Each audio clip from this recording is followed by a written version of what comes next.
NFL Brent Sobel analyst September 13, 2017 Stephen Seney Associated Press Remain calm and stay patient. No NFL season has been won or lost through 1 week of play, but that won't stop anyone from jumping to conclusions based on these initial performances. Superstars are born in careers laid low in a blink of an eye, instead of just denying these knee-jerk reactions, though. Let's embrace the biggest stories from week 1 and see which ones have a chance to hold up throughout the campaign. Whether your favorite team won or lost during the NFL's opening weekend isn't that important. Far more will be decided in the coming weeks. However, we may have seen glimpses into the future with those initial performances. Michael Dwyer Associated Press discussion regarding another perfect New England Patriots regular season abruptly came to a halt when the Kansas City Chiefs visited Gillette Stadium and left with a 4,227 victory. The outcome said just as much about the Chiefs' potential as it did the Patriots' disappointment. In the past, Kansas City relied on a ball control passing game and opportunistic defense, but a shift occurred in the team's foundation. Yes, Andy Reid still loves the West Coast defensive principles, and the defense has a similar approach to what it did last year. But the Chiefs are far more explosive on offense, which makes them even more dangerous. Alex Smith shirked the game manager label for the night and torched last season's top-ranked scoring defense. Smith completed 28 of 35 passes for 368 yards and 4 touchdowns. He wasn't just efficient, he made the Patriots pay. The veteran signal caller pushed the ball downfield and torched New England's defense when it blitzed.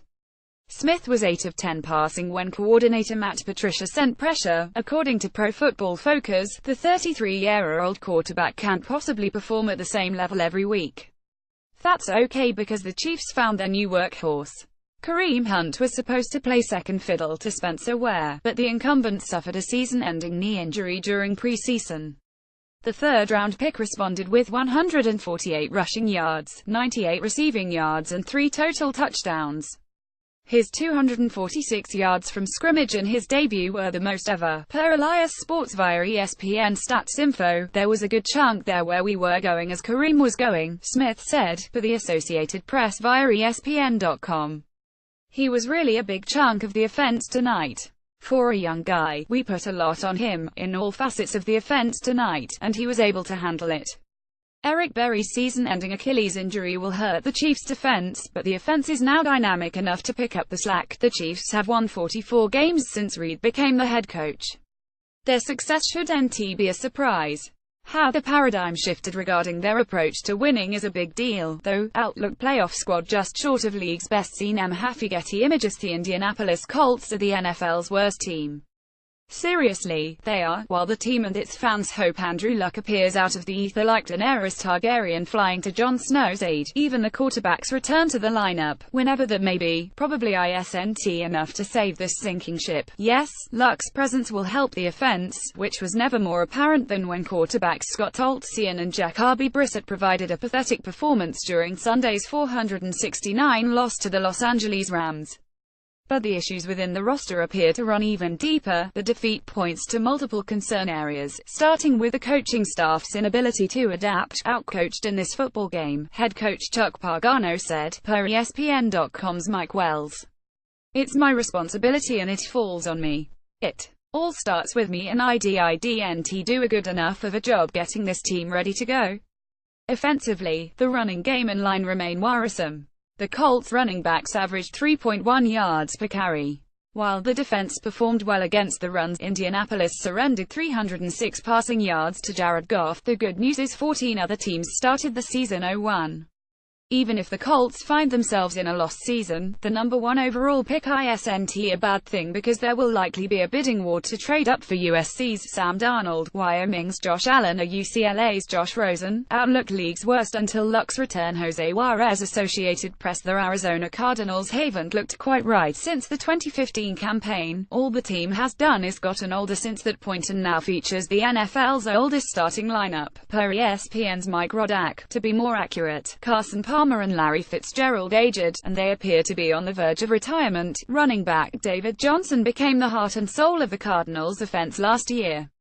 but Johnson suffered a dislocated left wrist during Sunday's 3,523 loss to the Detroit Lions that could force him to miss 12 weeks, according to AS Central's Bob McManaman. Arizona's backfield now features Kerwin Williams, Andre Ellington, Eli Penny, the recently acquired DJ Foster and a resigned Chris Johnson. For CBS Sports' Jason LaCanfora, any group looks underwhelming after losing arguably the game's best running back. Without the team's workhorse in the mix, head coach Bruce Arians must lean heavily on Palmer. The 37-year-old's decline seems apparent after he threw 3 interceptions Sunday.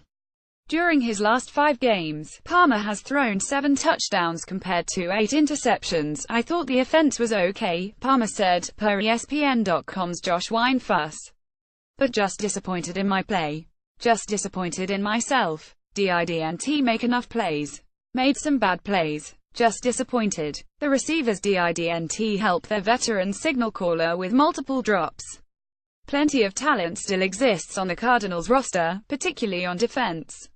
As long as Palmer and Fitzgerald limit their mistakes, Arizona can still compete in a weak NFC West outlook. Too old to compete. Justin K. Allegretti images the Cleveland Browns may have finally found their franchise quarterback. It's far too early to anoint rookie DeShone Kizer as the team's savior, yet his potential is obvious. Kizer wasn't perfect in his debut against the Pittsburgh Steelers. The rookie completed 20 of 30 passes for 222 yards, a touchdown and a poor interception in the 2,118 loss. The quarterback snuck his way into the end zone for another score. On the flip side, the second-round pick displayed poor pocket presence and a slow internal clock, allowing the Steelers to sack him 7 times. These issues are expected from any rookie quarterback, but Kizer's ability to inspire is something Cleveland lacked for far too long. "At the end of the day, this young man gives us hope," head coach Hugh Jackson said, for the Cleveland Plain Dealers' Mary Kay Cabot. "He gives you an opportunity to make plays. Not only is Kizer 6'4" and 233 pounds with a rocket arm and above-average athleticism, but he already showed a level of maturity at only 21 years old to not be overwhelmed by the moment. We are talking about a young rookie quarterback who is one of the youngest players in the league at that position," Jackson continued. "That is exciting for me. It's exciting for our organization. Once a team is fully behind a quarterback, the entire organization can grow. Cleveland has been burned before, but the NFL's longest-running joke just may be reaching its end thanks to Kizer." Outlook. Kizer becomes Browns franchise quarterback. Jim Money, Associated Press. Sam Bradford's natural ability has never been in question. However, his career has been marred by injuries, trades and an inability to establish a rhythm within a particular offensive scheme. At 29 years old and on his 3rd team, the former number 1 overall pick is finally realizing his potential. The signs were evident last season when he set an NFL record with a 71.6 completion percentage, even behind a porous line without much of a running game. The 8th-year signal caller was even better during his 2017 debut against the New Orleans Saints. Bradford's wizardry led the Minnesota Vikings to a 2,919 victory on Monday Night Football. He completed 27 of 32 passes for 346 yards and 3 touchdowns. As accurate as Bradford was during the previous campaign, he was even better during his latest effort. The Vikings quarterback was a perfect 6 of 6 passing for 104 yards and a touchdown against the Blitz, according to ESPN Stats Info. Bradford also completed 6 passes over 15 yards downfield, which he never did during the previous campaign. "It was all Sam," wide receiver Stefon Diggs said, per ESPN.com's Kevin Seifert. Sam Bradford. "He was just slinging it." Bradford shouldn't be counted among the league's elite such as Tom Brady, Aaron Rodgers and Matt Ryan, but he continues to improve and provide the Vikings with a steadying presence behind center. Outlook. Bradford not elite but good enough to lead winning squad. Troy Talmy now Saturday Sports. The Jacksonville Jaguars finally found the right recipe for success. No, they can't face the Houston Texans every week, but they can run the football and play stout defense. The organization made 2 monster investments this offseason that paid huge dividends during Sunday's 297 victory. First, the organization signed defensive lineman Calais Campbell to a 4-year, $60 million contract at the start of free agency. Campbell was a dominant interior defender during his 9 seasons with the Arizona Cardinals. He was also a team leader and a great locker room personality. His presence made a difference for the Jaguars when he set a franchise record with 4 sacks against the Texans. The entire defensive unit managed 10 sacks. "We want to be the best defense in the league, and we have that ability," Campbell said, per ESPN.com's Michael DeRocco. "But like I said, it doesn't mean anything if you don't continue with it. But it does feel good. We played a great game, with directing our game plan very well. I made a lot of plays, and when you do that you're going to win games." Second, the team used the 4th overall pick in April's draft to select running back Leonard Fournette. In his first contest, the uber-talented runner carried the ball 26 times for 100 yards and a touchdown. He's now the focal point of the offense, while far less responsibility falls on quarterback Blake Bortles. Tom Coughlin's fingers are all over the team's new blueprint. Outlook new identity allows Jags to compete in AFC South. Jonathan Daniel Getty images the Chicago Bears may need all the help they can get at wide receiver, but they're stacked at running back. Jordan Howard finished second in the NFL last season with 1,313 rushing yards. The Bears front office found a perfect complement to Howard when it drafted Tarik Cohen in the 4th round of April's draft. Cohen is lightning in a bottle personified. The 56, 172-pound ball carrier with 4.42-second 40-yard dash speed lived up to his nickname as the human joystick during the Bears' 2,723 loss to the Atlanta Falcons. The North Carolina IT product led the Bears in both rushing 66 and receiving 47 yardage while also serving as their punt returner. "The secret's out on what we have in him," quarterback Mike Glennon said, for CSN Chicago's J.J. Stankevitz. "We knew how good he was going to be with us, and he showed that today. His very first game in the NFL, and he did it all. He ran the ball, caught the ball and scored a touchdown. He's a playmaker, and we're lucky to have him. He's going to continue to be a big part of our offense." Cohen's emergence can have a major impact on Chicago's offense. The team's top 2 receivers, Cameron Meredith and Kevin White, are both on injured reserve. As coordinator Dal Loggains scrambles to adjust his system, Cohen's contributions in the passing game will be as important, if not more so, than his ability to spell Howard. Outlook Cohen becomes major contributor in Bears offense. GC Hong Associated Press. Maybe, just maybe, Los Angeles Rams quarterback Jared Goff is pretty good. Or, HES finally being placed in a position to succeed by new head coach and offensive play caller Sean McVay. A little bit of both is probably true. The Rams organization spent the offseason trying to build an offense around last year's number 1 overall pick. The franchise hired McVay to update the league's worst offensive scheme. Robert Woods signed in free agency. The front office selected Gerald Everett, Cooper Kupp and Josh Reynolds with 3 of its first 4 draft picks and traded for Sammy Watkins. This sweeping change led to a Rams 469 victory over the Indianapolis Colts. The offense had 373 yards. It hasn't averaged over 300 yards since 2014. It provided a league-worst 262.7 yards per game last season. Goff completed 21 of his 29 passes for 306 yards and a touchdown. The Cal product pushed the ball downfield, too. He connected on 4 of 5 passes attempted over 20 yards. Per Pro Football Focus, as well as the quarterback performed. It all started with the head coach. When McVay got here, he raised our accountability level, our standards, linebacker Robert Quinn said, for the Associated Press via Fox Sports. And I think guys are having fun. Of course, we're looking for improvements every week, but it's a good place to start.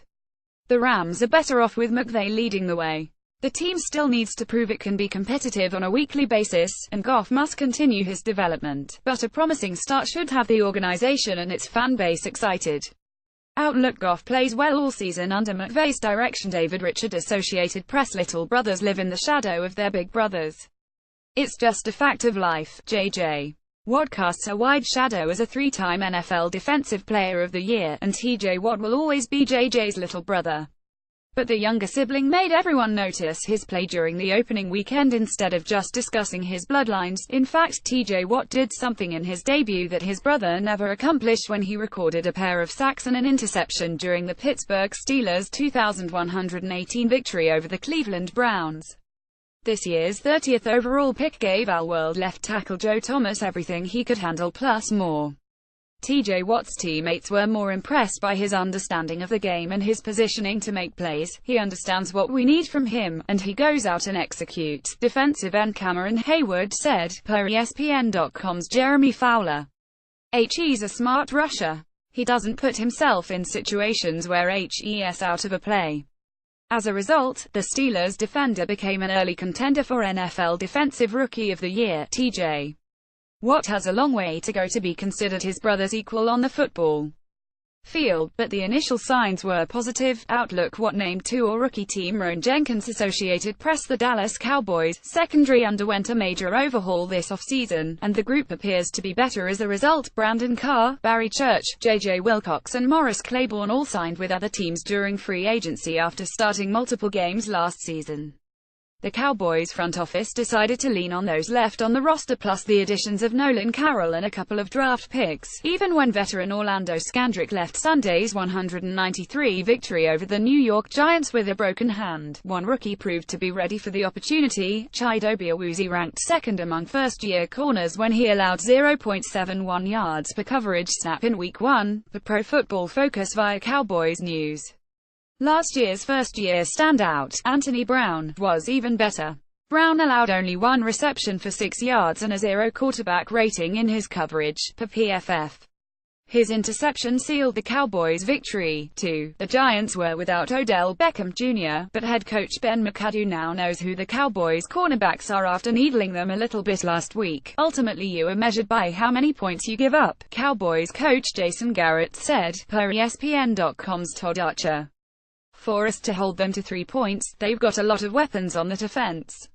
Obviously, the quarterback is outstanding. So for us to be able to do that against that offense, I thought that was impressive. Outlook secondary has potential, but it'll be inconsistent. Joe Scarnessa. Getty Images. Offensive line play, in general, was awful around the league. Few teams can say they have Super Bowl aspirations despite their issues along the front line. The Seattle Seahawks can, but it doesn't look good after their front five's initial performance against the Green Bay Packers. I am disappointed we are talking about it today, Seahawks head coach Pete Carroll said of his offensive line Monday, per the Tacoma News-Tribune's Greg Bell. I thought we were moving in the right direction. I've seen us move in the right direction. Preseason doesn't count. The Seahawks' offensive line failed again when the bright lights of the regular season fell upon its underachieving blockers, things that we worked on and all. They just didn't come out and didn't hit right at game time, Carroll added. The Seahawks coaching staff won't acknowledge it, but its offensive line remains one of the league's worst. As a unit, it surrendered 3 sacks and 7 more quarterback hits. Russell Wilson's incredible ability to evade rushers was the reason those numbers weren't greater. Left tackle is the biggest issue. Reese Odhiambo is not the answer after George Fant went down during the preseason with a season-ending knee injury. Odhiambo surrendered a sack, 2 quarterback hits and 3 hurries, according to Pro Football Focus. The rest of the group wasn't much better. Seattle is fortunate the NFC West is weak. Despite the team's obvious flaw, it's still good enough to claim another division crown. But the offensive line will hold the team back throughout the regular season and dash the organization's Super Bowl aspirations. Outlook. Seahawks win NFC West early playoff exit. Wesley hit. Getty Images. Kickers deserve some love every now and again, especially when they overcome adverse conditions. The Oakland Raiders released Giorgio Tavecchio at the end of training camp. After all, he was nothing more than a camp leg to lighten Sebastian Janikowski's load prior to the regular season. But the 39-year-old kicker needed to be placed on injured reserve because of a lingering back issue, per NFL Network's Ian Rapoport. The Raiders were smart enough to keep Tavecchio on their practice squad and added him to the active roster prior to Sunday's contest against the Tennessee Titans. The left-footed specialist boomed a pair of 52-yard field goals and became the first kicker in NFL history to have 2 makes of 50 yards or more in his debut, according to Elias Sports via ESPN Stats Info. He converted all 4 of his attempts in the 2,616 victory. It couldn't happen to a better person, quarterback Derek Carr said, per USA Today's Nancy Armour, when he was knocking those kicks, from coaches to players to staff, there wasn't anyone who wasn't smiling. Obviously, he's doing things to help us win the game, but it's more so for the person. Janikowski may return after Week 8, but the Raiders will have a choice to make if Tavecchio builds off Sunday's performance. After all, HE's 12 years younger and costs nearly $3 million less than the veteran. The team's last link to Al Davis may be on his last legs, because organizations often go with the younger and cheaper option. Outlook Tavecchio takes Janikowski's job.